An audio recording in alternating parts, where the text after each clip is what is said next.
Mika, paano tayo makakapagsimula kung wala tayong puhunan? Tama si Rika. Ang problema natin, wala tayong puhunan. Kaya kailangan natin mag-isip ng magandang plano at maraming pondo.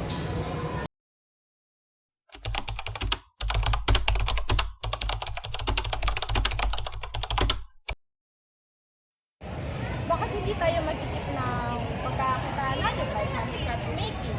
Pwede tayo kumita doon tapos yung benta natin, ipunin natin. Eh, kung maghanap na lang tayo ng may financing option, dahil sila naman yung tumutulong sa mga nagsisimula negosyo.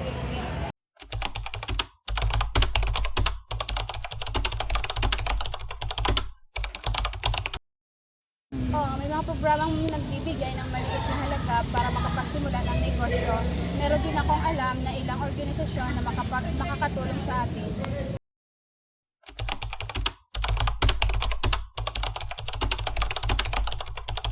Bago naman natin yun ma-acquire yung mga services, katulad ng sabi mo, may mga organization na tumutulong.